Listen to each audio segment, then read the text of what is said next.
welcome to LOA Today. I'm Walt Thiessen. With me today, relationship life coach Cindy Chavez. This is your daily dose of happy. We are so happy you decided to join us today. And we also are a bit bemused, to be perfectly honest, because I went through the archives and found that the topic we're going to discuss today, we've never formally discussed in 9.5 years. And I'm still kind of scratching my head. How did we miss this one? But somehow we did. So we're going to talk about encouragement today. And I don't know about you, Cindy. I think this is actually a pretty important topic, if for no other reason other than with parents working with their kids. We humans don't give ourselves a lot of encouragement, and we don't give others a lot of encouragement in our societies. And I'm not quite sure why that is, but I think that's a pretty big deal, don't you? I do. And I like you, am kind of shocked that we've never used a word in the intro formally. And I was like, yes, that's it. Because, we've touched on it, but we've never had it as a topic. And that's kind of shocking to me. And then when you told me, no, none of the co-hosts and I have ever had this topic, I was like, how is that even possible? I don't know. But now I'm curious as to what brought it to your mind. Well, to be perfectly honest, it was when I was doing the summit, preparing to do the summit, running it, and then afterward, I was getting a lot of encouragement from listeners and co-hosts, a lot of support. And so the word was just kind of welling up in my subconscious, up to my conscious mind, and just kind of showed up like, yeah, I'm getting some encouragement. And it just kind of stayed there. Yeah, so, I think it's so important. In the same way, it's that the flip side of being encouraged is being discouraged. And it reminds me of the conversation that we've had before around hope. There's only one time when hope is important, and that's when you've lost your hope, when you're feeling hopeless, right? And then once you've had your hope restored, and it's one of my, favorite things, when a client says to me, and I've had it said a handful of times, says, thank you so much. I feel like my hope is restored. That always just oh my gosh, right? Because that's so important. But then once our hope is restored, we have to stop hoping and we have to do other things to bring about whatever it is that we're hoping for, right? But encouragement is like that. It's like when we are discouraged, being discouraged can be such a heavy weight, and it really can bring us to the place where we're carrying such a heavy weight that we can't see the forest for the trees, or we can't, see the things that would be encouraging. And that's why I think it's so important for, like you said, parents to encourage their children, and for everyone to encourage each other, actually, is to, sometimes we can't encourage ourselves because that discouragement has brought us to a place of just being way down there. And we talk about this all the time. When you're at that bottom kind of level of the emotional scale, it's very hard to see the top. Right. Oh, so absolutely. Right. I've told this story before, but I think it's so important because it's so simple. When I was in coaching school in 2009 or so, and I was going through something in my personal life that was really, really hard. And I was just despondent. And my coach, bless her heart, I was probably her first client. And so, we were all doing the best we could here, but I know that I was arguing for my limitations. I was way down in the dumps. There was practically nothing that she could say that was really helping. And she finally said, Cindy, what could I say to you right now that would, make you feel better? What could I say to you that would be helpful? And I said, I guess, and I just blurted it out. I said, I guess I just need somebody to tell me everything is going to be okay. And she said, Cindy, everything's going to be okay. And it's so funny because when I tell the story, I always think that doesn't seem like it would be helpful. I just told her what I wanted to hear. And then she said it and it still worked. But that's the point, right? Is that I really did. That's all I really wanted to know, was that things were going to be okay. And I think that that's where we are a lot of the times when we're discouraged. It's that. Yeah. Oh, yeah. I mean, because we talk about how parents, and I think this is actually something parents have improved upon as the generations have moved along. If I compare modern parents to my generation of when I was growing up, there's definitely more parental encouragement going on now than there was then. So I see real strides made in that area. But even if we get it when we're young, we don't get it when we're older. It kind of disappears. And I think there's probably a piece of us that says, where did that go? Yeah. Well, I'm laughing at you at that idea that, it wasn't as prevalent as it is now. I'm thinking of all those, when I was your age, I walked to school, uphill in the snow both ways, right? It's like, I was like, just deal with it, It's like, but yeah, I think that, by the way, I don't know if I told you, I actually did walk uphill in the snow both ways because I had to walk through a valley to get to the school. So the school was on a hill. I was on a hill. Yeah. So we actually did. I'll remember that. It's always possible. Well, I think that, one of the things I think is important about this topic is that we all understand how easy it can be to encourage someone else. Right? Like we don't have to have like a coaching certification or, a doctorate or a PhD or something to be able to encourage somebody. In fact, I heard this story. I read this somewhere. It was someone telling the story that they were about over their head with their toddler, having a tantrum in the middle of, a shopping place or whatever on the bus, whatever it was. It was just like they had it up to here and were just so frustrated and just wanting it to be over, and having a hard time with everything that we do in this life. And someone said to this parent, as they walked by, they patted them on the arm and they said, "You're doing great." And they said, they said, I held on to that for like all week.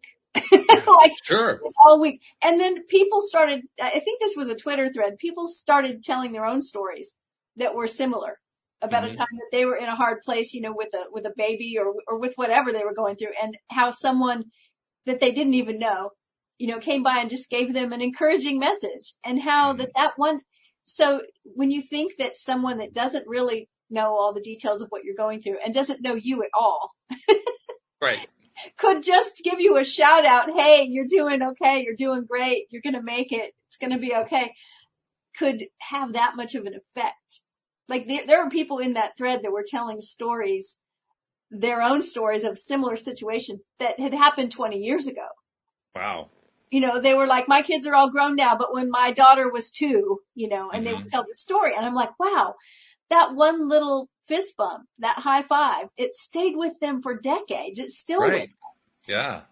And it, I was thinking, gosh, I'm going to just start encouraging people. The next time I see somebody struggling with something, with anything in public, I want to either I can help them physically some way, or I can just tell them, "You're doing great.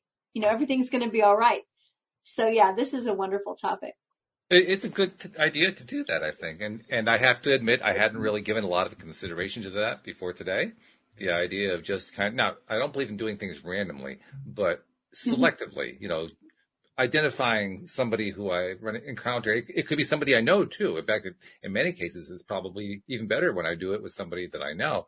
But if I can identify that someone, like you say, is struggling, somebody you can just tell they're just struggling, I'm going to make it a point now to say something encouraging. Just because, well, first of all, it's probably going to knock their socks off because they aren't used to hearing it. And secondly, look what happens. Like that story you just told, it lasts for 2 decades. How many things can we do that has a positive lasting effect for 2 decades?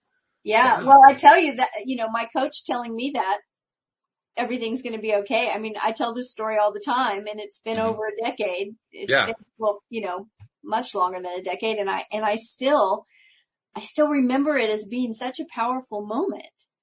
And I think that regardless of what we're going through, that's really the thing we want to know. Yeah. I mean, I think that's why people, hire psychics and tarot readers and nothing wrong with that. I read tarot cards myself, but I think that's the reason why we're just most of the time wanting somebody to tell us everything's going to be all right. Especially now that I think about it, if we look at it in the context of what we call leaving the comfort zone, or what I like to call leaving the familiar zone, because it's when you leave that zone, it is uncomfortable by definition. It is not a happy place to be in. It's frustrating. It's scary. It's even terrifying at times. Just the idea of getting encouragement when you're doing that. I would think that most of us would be willing to leave the zone a lot more often if we knew that encouragement was going to be there.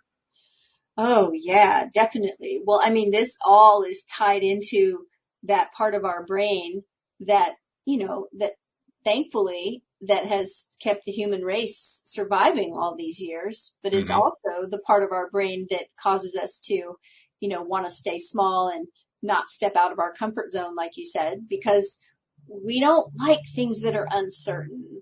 Like our human brains do not like uncertainty.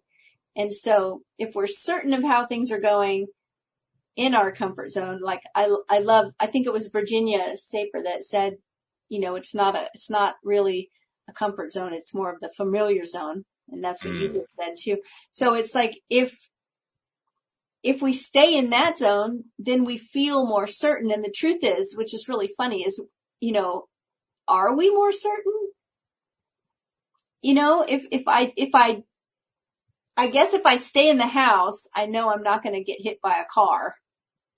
Like, I can be certain of that. But how do I know some other thing isn't going to happen? I really don't. Like, we think it's our comfort zone because we're familiar with it. So we don't want to step out. But you're right. And I think that's why people do well when they are involved in groups. Like, there's a lot of online challenges. I mean, one of my clients today was telling me that they were doing a challenge at their gym, where it was like a wellness challenge where they had to, for the entire month, they had to try to do a certain number of things every day. Like, they had to get a certain amount of sleep every night, and they had to drink up a certain amount of water and eat things. And so it's this challenge. And what makes it easier to do those things in a challenge with a group than just to do those things? Well, encouragement, I think, is you've got other people around you, rooting for you, so to speak. So, yeah. That's what the likes and loves and so forth on the social media posts are really for. Yeah. Like, I like that. Go for that. Yeah. You go, girl. All that kind of thing. Right. Yeah. Right. Yeah. It all has its kind of ups and downs, but as far as social media goes, because as humans, we are small group primates. So we do really well in small groups. We thrive the best in small groups. And of course, the interstate and, the internet and all these things we've built, physically and digitally, to make it easier to have huge amounts of people all connected isn't always as easy for our brain, because, we're, we want to have a handful of people supporting us. And then if we think we need, 50,000 likes for it to mean something, that can have an effect that's not exactly great. But I think that you're right. I think that's definitely it. I've thought for a long time that probably the reason why social media got so big anyway and was so popular was because being seen and being heard are basic human needs. Mm-hmm. And a lot of people don't feel seen and heard in their lives. Yes. Right? They don't feel like anyone hears anything they said, and they feel invisible often. And so, saying something on social media and having some people give you a like or a shout out or a comment feels good, because it's like, okay, my voice is being heard. I'm being seen. And that is a basic human need. And I think that's an interesting idea, right? That we feel encouraged automatically, maybe, when we have our basic human needs met. Sure. Because we have needs for connection, communication, to be seen, to be heard, to be touched, right? It's like hugging. We know that boosts your immune system and causes all these good brain chemicals that cause us to feel better. So, yeah, I think it's all connected. I wonder what would happen if, for instance, for years now, you've seen T-shirts and bumper stickers and so forth about committing random acts of kindness and all that kind of thing. And like I said earlier, I'm not really crazy about the random side. I prefer selective, like I want to deliberately help out with something here. But I'm wondering what would happen if we had a movement of that kind, or a trend of that kind toward encouragement. Give encouragement to somebody today, something along that line. I wonder what would happen if that actually started to take off. I wonder how that would actually shift the fabric of our society, because I suspect it would be a fairly strong shift. It might be hard to measure it, but I think it would be palpable and visual. You could see it without necessarily saying, I don't know how to measure it, but I can tell it's there. Yeah, it's funny that you brought that up, random acts of kindness, because I started thinking about that when we were first talking about this today, right at the beginning of the show, and I thought about times, like my husband and I were in line to buy coffee one time at the place that we used to go every weekend before we were, cloistered here in this pandemic. But we were standing in line, and there were a couple ahead of us that kind of looked back at us and said, hey, but they didn't really. Sometimes we're in line and we end up talking and having a conversation. Everybody in the coffee shop's talking about the same thing, right? But this wasn't like that. We were just waiting our turn. And then they bought everything they were buying, and they kind of snuck out. They were like, and the coffee guy, the barista, waited for them to leave. And then he was watching them go around the corner instead of talking to us. And then he said, okay, and he's a friend of ours. He said, the people ahead of you just, put $20 toward your order. And so oh, wow. They didn't want you to know about it while they were still here. And we were like, wow. And so of course, we just paid for our stuff and put that $20 towards the net. We just kept it going. We said, just give that 20 to the people, whoever comes in behind us. And we talked about it a lot, and it felt really good because it felt like someone did something awesome for us, and we did something awesome for someone else, and it didn't cost us anything, right?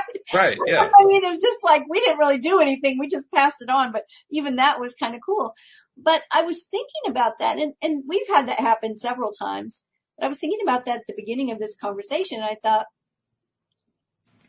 I would love for that to happen every time I go out, right? I'm not saying I don't want someone to do that, because it was really wonderful. And sure. Also, I think the encouragement has even more impact.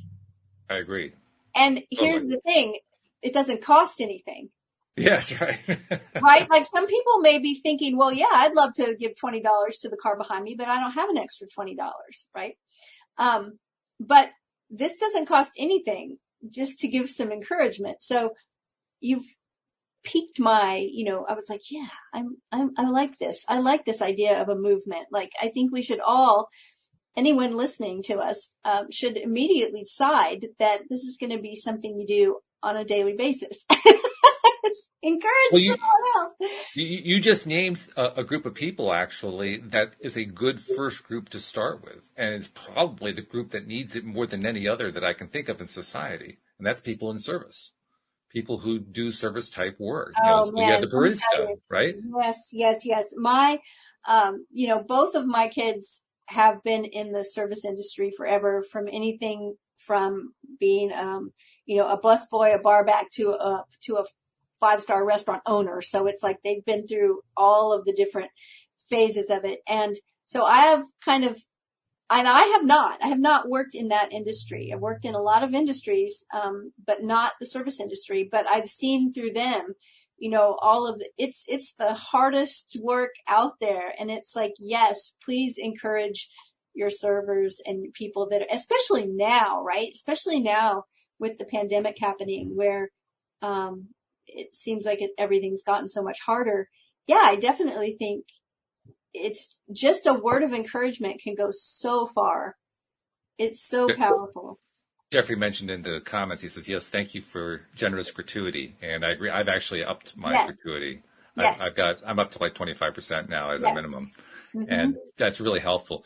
But the other thing I've been doing, and I didn't really associate this until we started talking about it. This is something I just kind of did without realizing what I was doing. But whenever we get a server at a restaurant who does something a little bit extra or does something nice, I make it a point to thank them for that. Like, you're doing great. Thank you. And I didn't realize I was giving them encouragement. I was just simply appreciating what it was that they were doing. Yeah. But that is encouraging. Yeah. That's precisely what encouragement does. And yeah. so now I'm thinking I'm going to do that more consciously now, because and you can see the effect. The effect is immediate. They give you that instant big smile. Oh, thank you so much. Yeah, I mean, because it's they so don't get obvious. told that all the time, like you would think, right? I mean, Right. we do that as well. We have a special place for that whole industry, and we have friends that are restaurant owners. We have friends that are servers. We have friends that work in every level of it, and we are careful to pay attention and to let them know how much we appreciate. You know, Jackie actually said something one time that I thought was really interesting. I don't know if she said it on this show, but she said it in conversation with me. And that was, we were talking about, common courtesy words like please and thank you.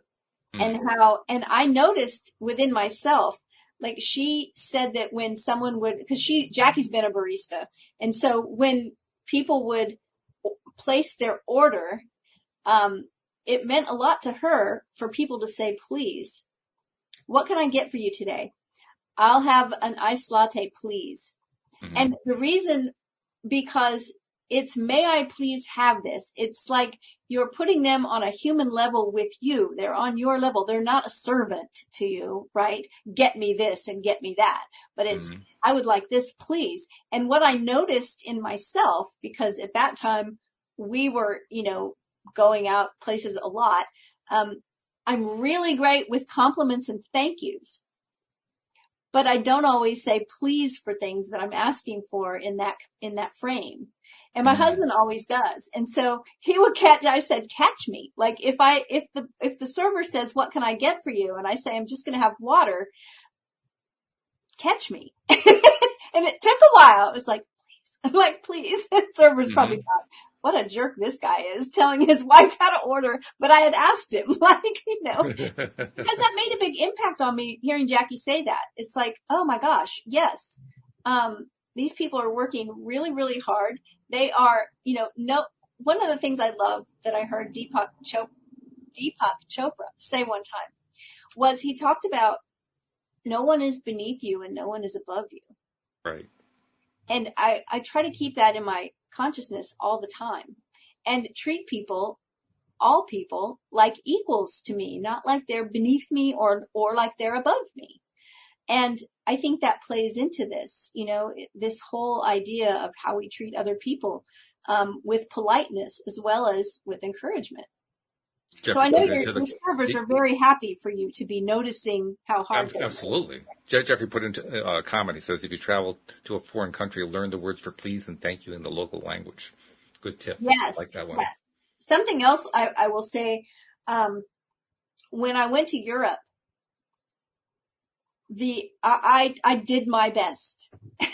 My French is not very good.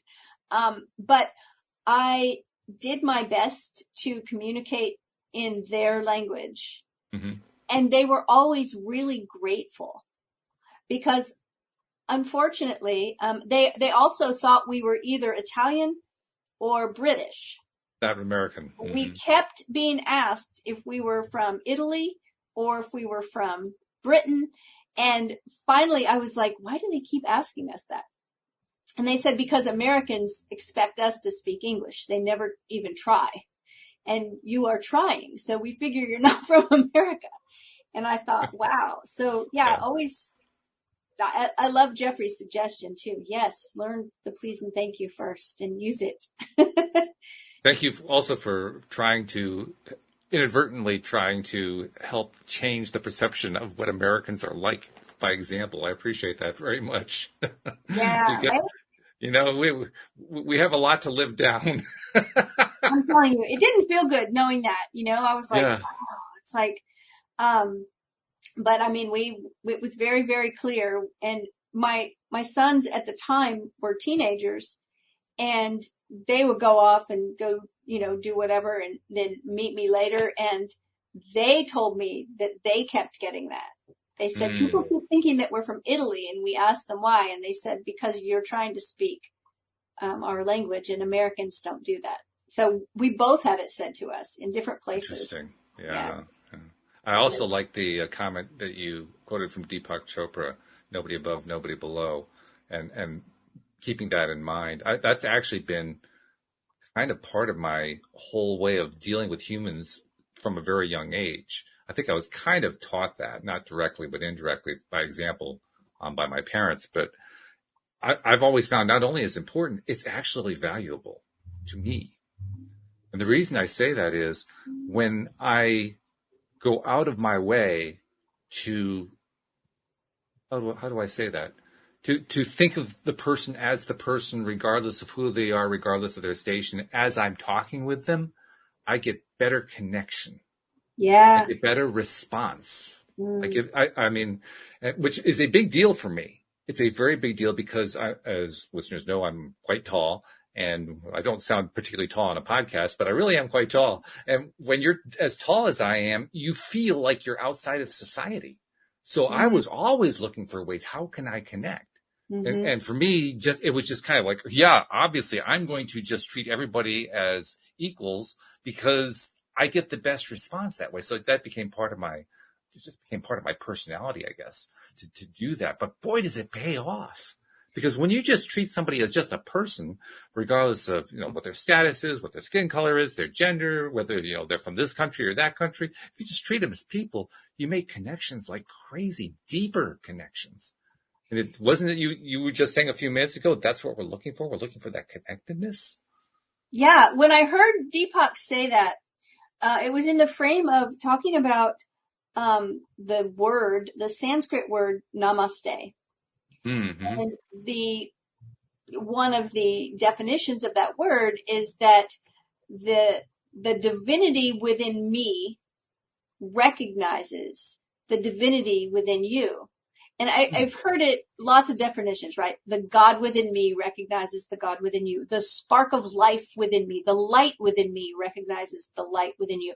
But there's that recognition that what is bringing us both to light or to life is the same thing, right? The life in me recognizes the life in you.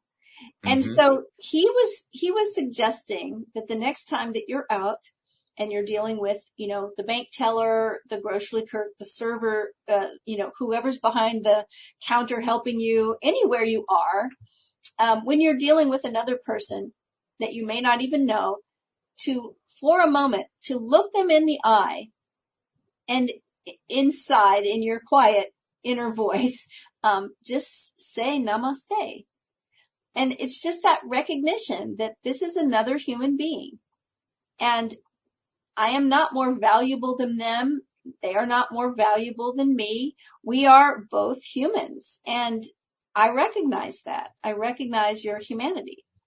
And Jeffrey's on a roll. So I love that idea, right? And I began to do that anytime I was out. I would remind myself that. And I think it did change, the connection. There's definitely a connection. But part of that exercise is that you're looking someone in the eye.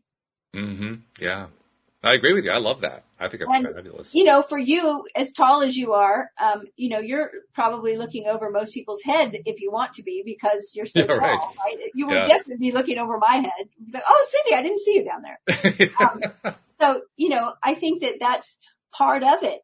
And it would lend itself to our desire to encourage people. It's an interesting thing about the tallness that you mentioned there, because you mentioned that you're on the small side.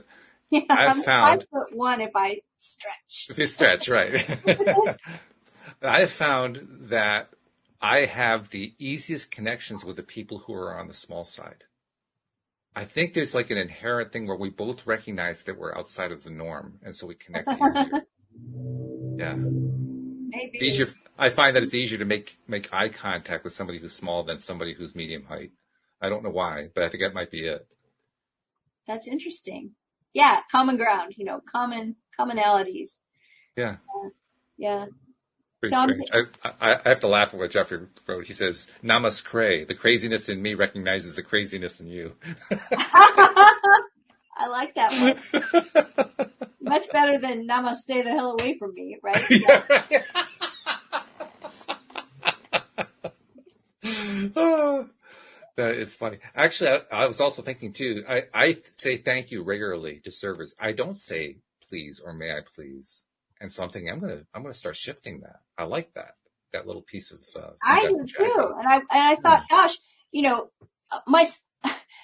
I actually know so many people that have worked in that industry and told me stories about, waiting on tables and no one thanked them for anything and no one left a tip kind of thing, and that happens to them on a regular basis. It's one of the reasons why I, like you, started leaving what I would consider a really big tip. And here's the thing.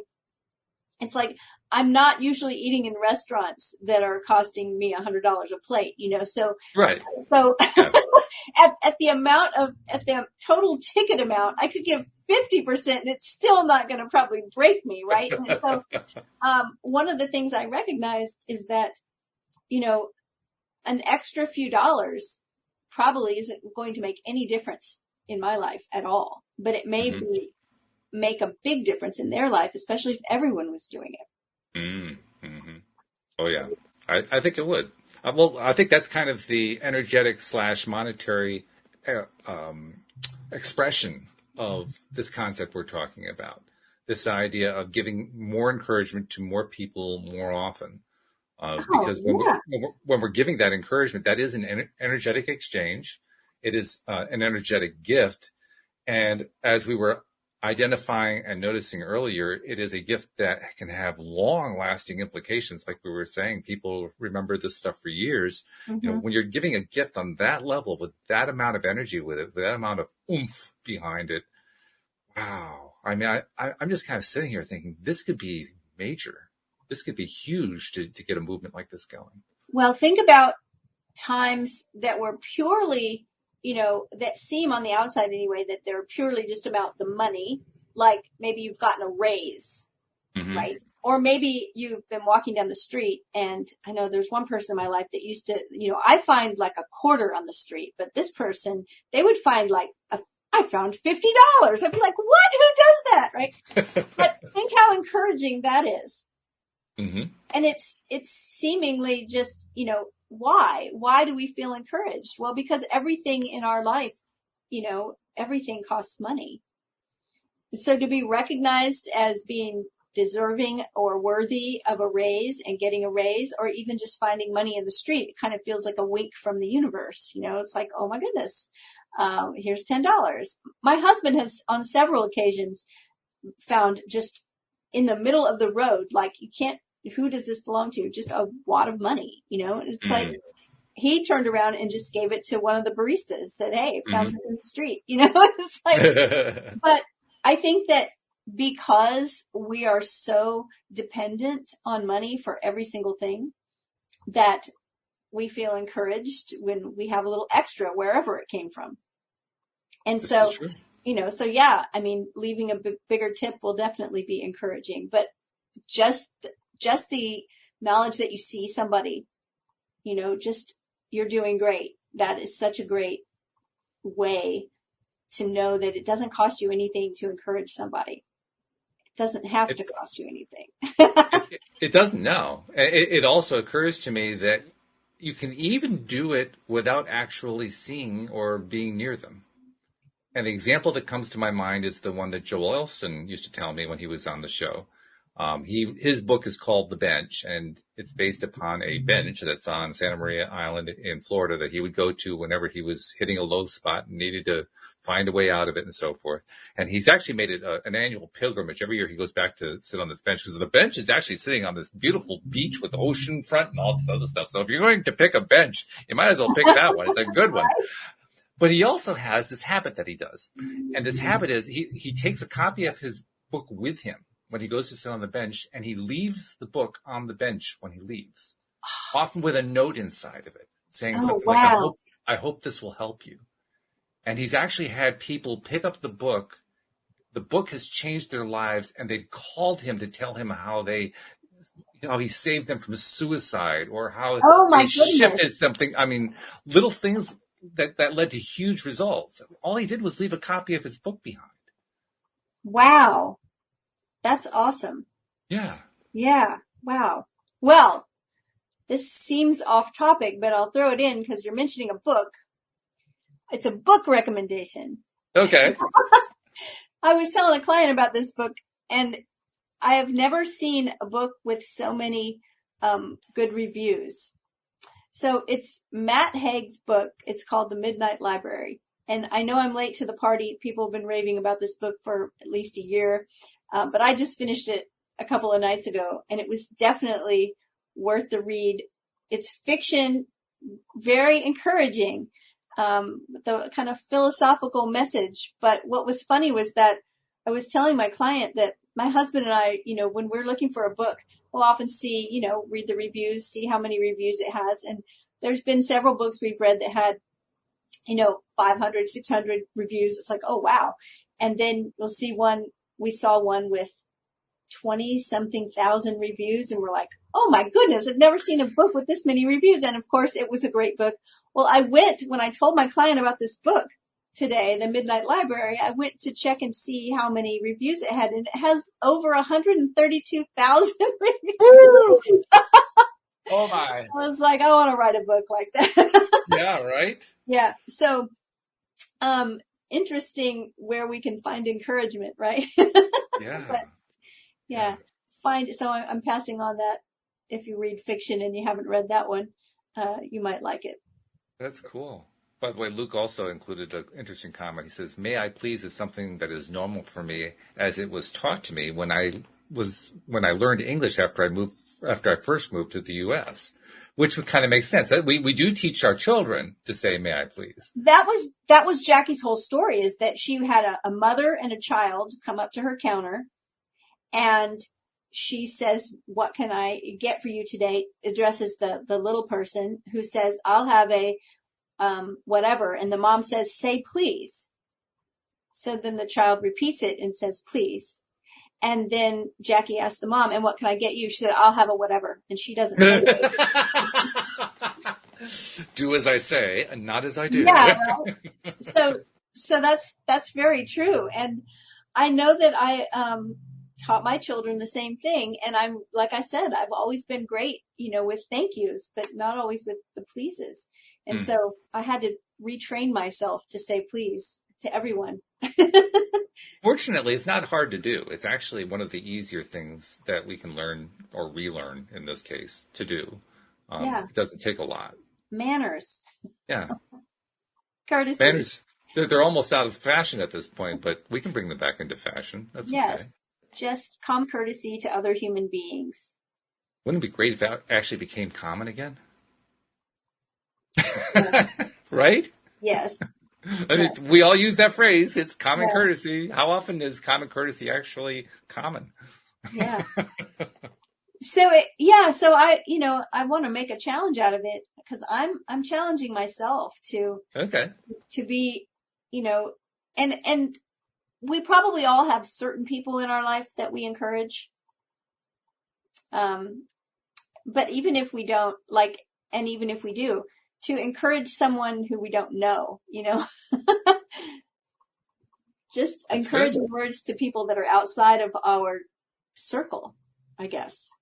I know my wife does it with me when I'm really struggling with something and I'm trying to, break through on something I've never broken through on before. And she'll say, "You can do it. You can do it. You can do it. You can do it." Well, I know. My husband was working on a project recently, and he said, "Oh, I don't know how this is going to work." And I said, "I have faith in you. It's going to work fine. You're going to do it." Mm-hmm. Right. Yeah. So I know, he's somebody that hears my encouragement a lot, hopefully. But what about, when one thing I've noticed this with myself for a long time, in the realm of compliments. I might be thinking it in my head, but not speak it.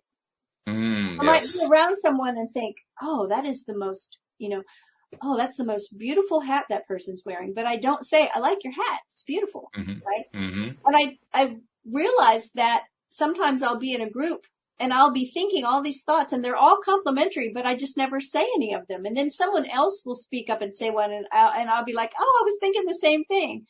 So I try to train myself to speak it out more. It's like, if you're thinking a nice thought about someone, tell them.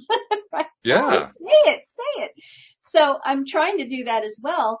with, like we said, all these stories that I was hearing that day or reading that day, they really all had to do with people that were struggling in some way.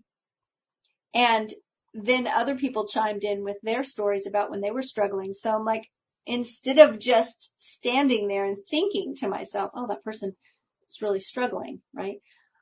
Because this happens a lot. My kids are grown. They're in their 30s. So if I'm out and I see someone across the way and they're struggling with a toddler, I'm like, oh, I remember those days. Yeah, right. Instead of saying something to them. And I like the idea of just saying it. You're doing great. My sister-in-law, Ioana, has an interesting way that she does that. You talked about appreciating, I like your hat or something like that. We'll be out with my brother and my sister-in-law, and she'll spot somebody with, I don't know, some kind of unusual outfit. Maybe it's seasonal, like some sort of a Christmas outfit or something like that. And she makes it a practice to say something really nice. I like your outfit, or I like this, or I like that about what you are wearing or what you're doing. And can I take a selfie with you? And I'm never 100% sure, is she doing it to get the selfie or to actually make the compliment? But it almost doesn't matter because she is still appreciating and giving acknowledgement and encouragement. And she gets the selfie every time too, which is pretty cool. That's nice. People like that, right? Because they feel seen. Yeah, definitely. So helping people to feel seen and heard, I think that's another, thing to add to this list, because I don't know if it counts as encouragement, but I think it could, because so many times people don't feel like they're seen or heard, that when they do, it's naturally encouraging to them. It is. I think, for instance, that the words encouragement and appreciation have a tremendous amount of overlap. We don't necessarily associate them as having an overlap, but they really do have an overlap. It's a pretty strong one. Because if you're appreciated, you feel encouraged. I mean, I can't ever remember a time where I was appreciated and I didn't feel encouraged by it. Yeah, definitely. I mean, I had that conversation. We did a podcast in the past few months about appreciation. Mm-hmm. And we were talking about the actual meaning of the word and how we think of that word when it's applied to finances or objects. Mm. Like I have this thing I own and its value has appreciated, like, right. Or, the investment I made that my car has not appreciated, right? Mm-hmm. And so we're talking about how things either are appreciating or depreciating, and that when we appreciate something, when we show appreciation, that energy is expansive. It is causes expansive. Value to grow. Which probably is why both of us are getting this sense that if more and more people were to decide to express encouragement on a regular basis, there would be a similar expansion going on, and it would be happening more and more and more on a wider scale, simply because there is that strong tie between appreciation and encouragement. So if I extrapolate from that, then I realize encouragement is an expansionary idea. It is an idea of expansion, and it is an idea of increased value because it is so closely tied to appreciation. Mm-hmm. So the more that I can encourage, the more I am helping to improve the value of someone else. That's amazing. And they will sense that, and it will increase the value they have of themselves. Yeah. Like the conversation I had today around appreciation with a client was around mirror work and self-talk, right? So that when we appreciate ourselves, and we show our self-appreciation. So that's the same kind of, framework there, is that when we show someone that we appreciate them, then that energy can kind of boomerang, right? Is they can appreciate it as well. And they may appreciate themselves even more. That's one of the things that I was just hearing someone talk about. Now I can't remember who it was. But just talking about anxiety and depression being related to stories that we tell, and how often those stories are, stories about ourself that we're telling ourselves. and not good stories, right? Not appreciative stories, not stories that are encouraging, stories that are the exact opposite, that sometimes people repeat those stories over and over. So when they are hearing a different story from outside, right? If they're telling themselves a story, if we're telling ourselves a story that we're not valuable, but then someone starts to value us from the outside, someone encourages us, someone appreciates us, that has the power to start changing our own story about ourselves, which will affect how we feel. I'm reminded of something that Dan Mangena talked about in his segment of the summit. In his first presentation, he gave what I call the keynote for the summit. And in his keynote, he talked about the importance of understanding what he calls your hard edge. The hard edge refers to that level of money you believe that you can attract into your life, but beyond that, you have trouble believing it. Okay, so are you saying hard, H-A-R-D, or Correct. H-E-A-R-T? Okay, hard edge. Okay, yeah, hard edge as opposed to a soft edge, right? Got it, okay. Meaning it's the hard edge of your range of believability. Yes, I believe that I can attract up to value X, but I have trouble believing beyond that. The button is easy, the castle is hard, that kind of an idea. Yeah. Right. Right? Yeah. And hey, I perfectly, totally understand that one. Yes. I think we all do. So I take that same concept and I ask myself, what happens if we start applying encouragement to that formula? Because the way he was describing it was this. If you are giving yourself a lot of small wins, a little bit bigger, a little bit bigger, a little bit bigger, until you finally get to the point where you reach what used to be that hard edge, you've had so many wins in a row that now there's a cognitive dissonance going on in your head. On the one hand, your subconscious mind knows, well, this is our limit. On the other hand, well, we seem to be going past it. Well, it's our limit. Well, we're going past it. And then we kind of break through. Well, isn't that the same thing as what encouragement does? Yeah. That's essentially what encouragement is all about. It's helping break through that hard edge of believability that was there before. Well, it reminds me of, I get this image in my mind when you talk about that of, one of my kids used to run track. And so we would go to track meets and think about the crowd cheering them on, like you can do it, you can do it. Like they're going to break a record or something, or maybe their own personal best. And it's like they're being cheered on and encouraged that they can break through that hard edge, break through that idea in their head. And we know that right from the 4-minute mile story. Exactly. Yep. Yeah. So it's like, that was like that was everyone on the planet at some point, right? It's like a whole group of people that had this idea that a human being could not run faster. Right. And when someone did it, they broke through that hard edge for everyone. Right. And then people started doing it all the time. Right. So it's like, that's the thought that I had in my head when you were talking about that. I was like, oh yeah, this is like, so of course encouragement, that's actually what encouragement does. Like when I had that conversation with my coach, I really was hopeless. I was despondent. I did not see how things were going to work out. I was in a really tough place and I just could not see how it could work out, how it could get better.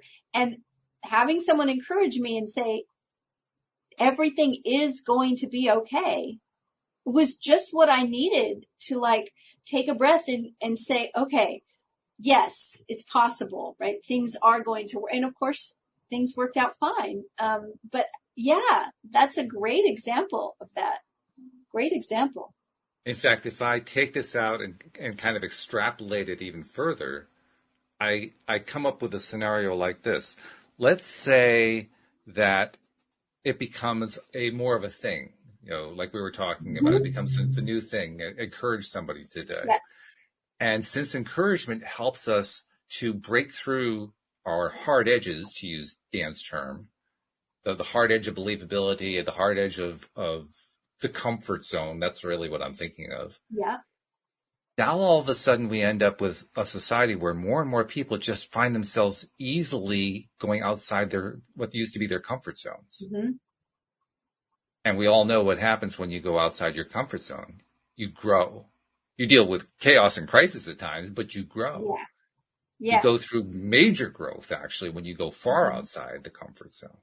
Yeah. So now you have an entire society of people who, as an aggregate, are starting to take larger and larger steps outside of their comfort zones. To me, that my mind just starts to, it goes on tilt, actually, as I try to calculate all the different ways that amazing stuff happens all around me continuously with people that I see everywhere as I play out that scenario in my mind.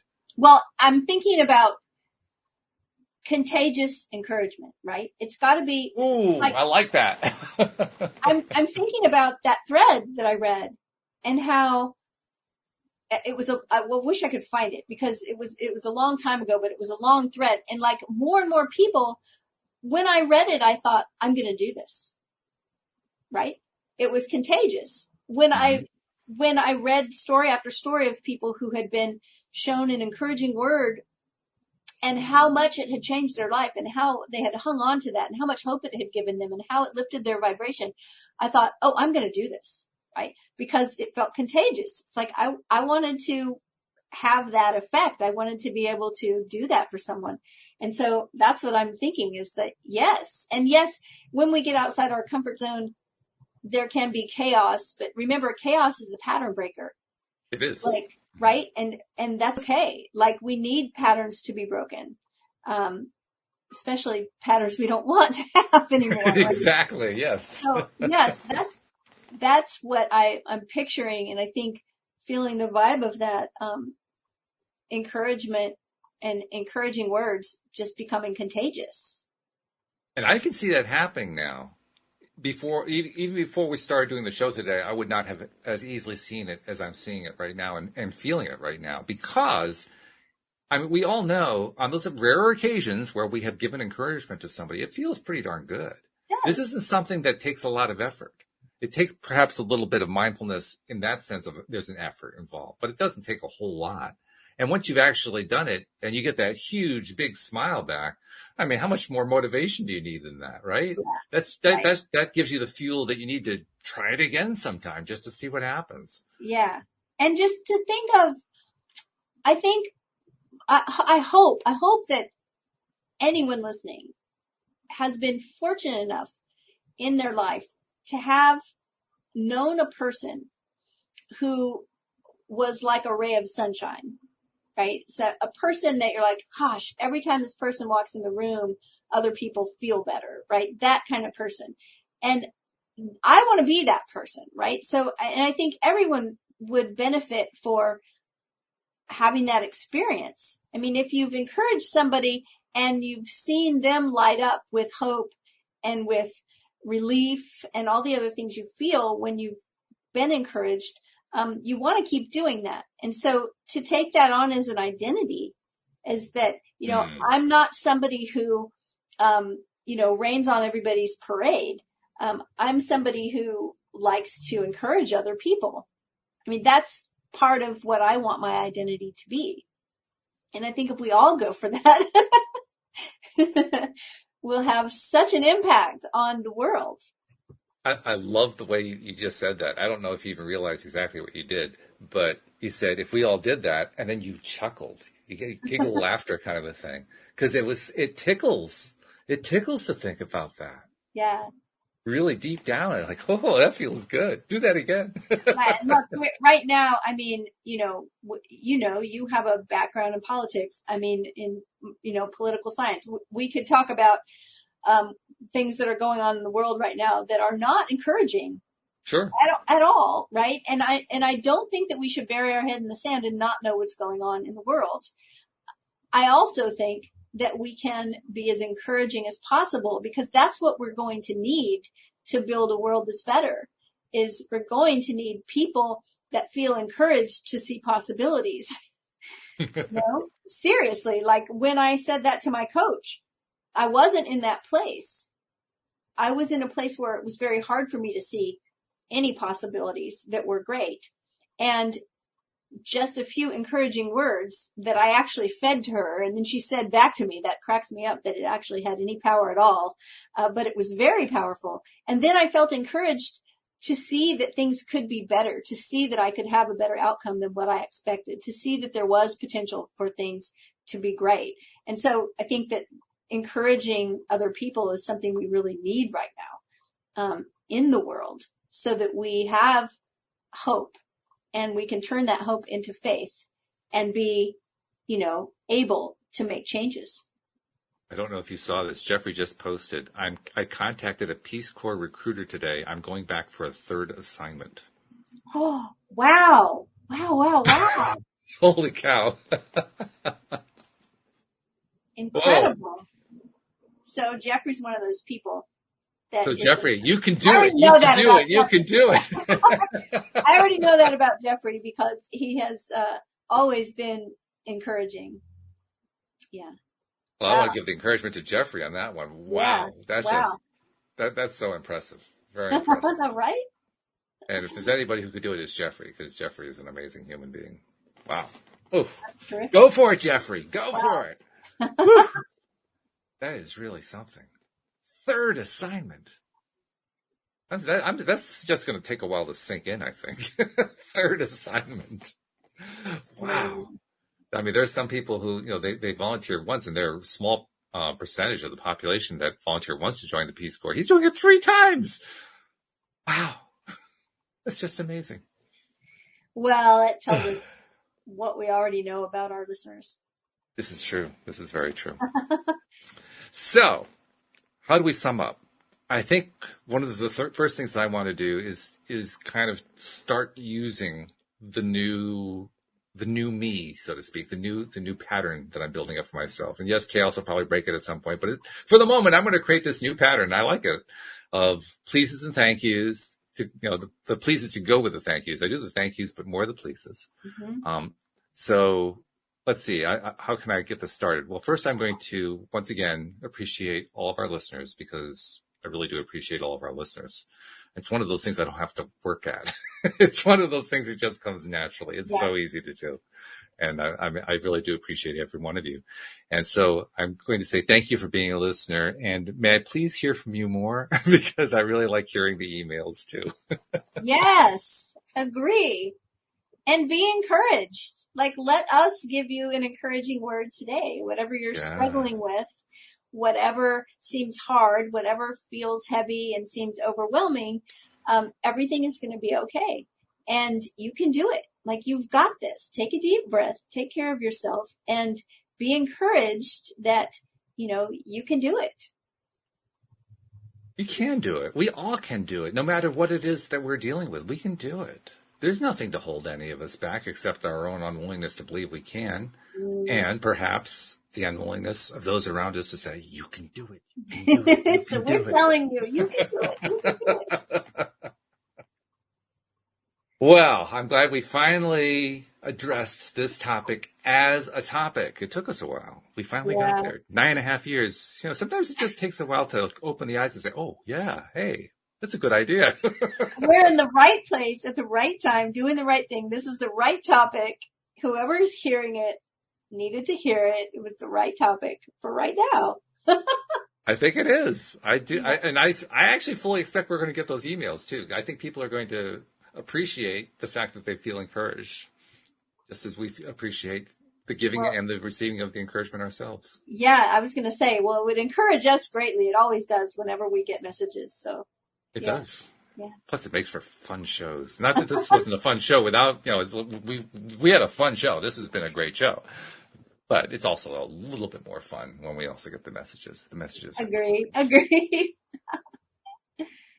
So thank you, Cindy. I very much appreciate your input in all of this. I appreciate all the role that you play. We'll miss having Jackie this week, but I'm sure she'll be back next week just to raise that vibration up as if it could be any higher to an even higher level. Somehow she does that. I'm not quite sure how, but she does.